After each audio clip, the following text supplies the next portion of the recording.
આજે અમદાવાદ ગ્રામ્યના ધંધુકામાં એક ભરવાડ સમાજના યુવકની છરીના ઘા ઝીંકીને હત્યા કરી દેવામાં આવી છે. તેના કારણે બે કોમ વચ્ચે તંગદિલીનો માહોલ સર્જાયો છે. હાલ સમગ્ર વિસ્તાર પોલીસ છાવણીમાં ફેરવાયો છે. પોલીસ દ્વારા શાંતિ સ્થાપવા માટેના પ્રયાસો કરવામાં આવી રહ્યા છે. ત્યારે આવી જ રીતે 4 વર્ષ પહેલાં કિશન ભરવાડ નામના યુવકની હત્યા કરવામાં આવી હતી ને આ ઘટનામાં શું સ્થિતિ છે વિગતે વાત કરીએ. વૈષ્ણવજન તો તેને કહીએ જે પીડ પરાઈ જાનાને રે. નમસ્કાર દર્શક મિત્રો, નવજીવન ન્યૂઝમાં આપનું સ્વાગત છે. હું છું ફૈઝાન. આજે અમદાવાદ ગ્રામ્યના ધંધુકા વિસ્તારમાં બાઇક ટકરાવા જેવી સામાન્ય બાબતે હિંસા થઈ છે. આ ઘટનામાં ધર્મેશ કમારા નામના યુવકની છરીના ઘા ઝીંકીને હત્યા કરી દેવામાં આવી છે. આ ઘટનાથી ભરવાડ સમાજમાં ભારે આક્રોશ ફાટી નીકળ્યો છે ને આમાં જે પરિસ્થિતિ નિર્માણ પામી છે તેના પગલે તણાવપૂર્ણ સ્થિતિ હાલ જોવા મળી રહી છે ને તેને લઈને પોલીસના ધાડે સમગ્ર વિસ્તારમાં ઉતારી દેવામાં આવ્યા છે.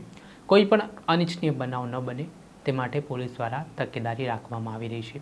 ત્યારે બરોબર 4 વર્ષ પહેલાં જાન્યુઆરી 2022માં આ જ પ્રકારે કિશન ભરવાડ નામના યુવકની સરા જાહેરમાં હત્યા કરી દેવામાં આવી હતી ને આ હત્યા પાછળનું કારણ હતું કે કિશન ભરવાડે જે તે સમયે સાંપ્રદાયિક સોશિયલ મીડિયા ઉપર પોસ્ટ મૂકી હતી ને આનાથી એક કોમના લોકો ખૂબ નારાજ થયા હતા, જેમાંથી કેટલાક શખ્સો દ્વારા કિશન ભરવાડને મારી નાખવાનો પ્લાન ઘડ્યો.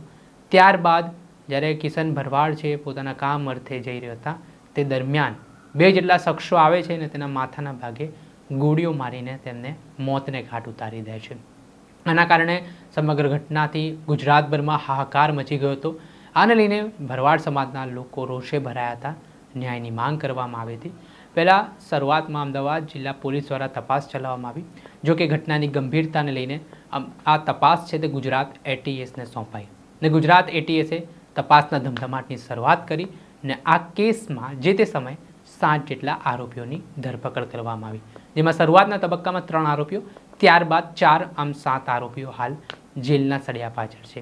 પરંતુ આ ઘટનામાં જે હત્યારાઓ છે જેમાં ગોળી મારીને હત્યા કરનાર સબ્બીર ચોપડા હતો, તેની સાથે સાગરીતમાં બાઇક ચલાવનાર ઇમ્તિયાઝ પઠાણ હતો. ત્યારે રમીઝ અને અઝીમ શેતા નામના જે વ્યક્તિ હતા તેમના દ્વારા આ જે આરોપી સબ્બીર નામનો વ્યક્તિ હતો તેને પિસ્તોલની વ્યવસ્થા કરી આપી હતી. સાથે જ મૌલાના અય્યુબ નામના શખ્સ હતા, તેઓએ આખું ષડયંત્ર ઘડ્યું હતું. સાથે જ મતીન મદાન નામનો પોરબંદરનો જે રહેવાસી છે તેના દ્વારા આરોપી સબ્બીર ચોપડા અને ઇમ્તિયાઝ પઠાણને રહેવા માટેની વ્યવસ્થા કરાઈ હોય તે પ્રકારની ભૂમિકાઓ સામે આવી હતી. જેમ જેમ આરોપીઓની સઘન પૂછપરછ થઈ ત્યારે એક બાદ એક ચોંકાવનારા ખુલાસા થતા ગયા અને આ કેસમાં સંડોવાયેલા 7 આરોપીઓની ધરપકડ કરવામાં આવી. હાલ ધરપકડ કરાયેલા આરોપીઓ જેલમાં બંધ છે. આ સમગ્ર મામલો કોર્ટમાં ચાલી રહ્યો છે ને આ કેસમાં જે સ્થિતિ છે તે જોતા હવે 4 વર્ષ બાદ એટલે કે આજે ફરી એક હત્યાનો બનાવ સામે આવ્યો છે ને આ ઘટનાના કારણે પોલીસ દોડતી થઈ છે. આ મામલે ધંધુકામાં પોલીસના ધાડે ઉતારી દેવામાં આવ્યા છે ને એવી માહિતી મળી રહી છે કે જે હત્યા કરનાર આરોપીઓ છે તે ગુનાહિત ઇતિહાસ ધરાવે છે. ત્યારે પોલીસે તેમને ઝડપી લીધા હોવાની પણ માહિતી મળી રહી છે. ત્યારે હવે શું ચોંકાવનારા ખુલાસાઓ આગામી દિવસોમાં થાય છે તે જોઈ રહ્યું. દર્શક મિત્રો, આવા જ નવા વિડીયો સાથે આપણે માહિતગાર કરતા રહીશું. આવી અપડેટેડ વિડીયો આપના સુધી પહોંચાડતા રહીશું, એટલે નવજીવન ન્યૂઝ જોતા રહો.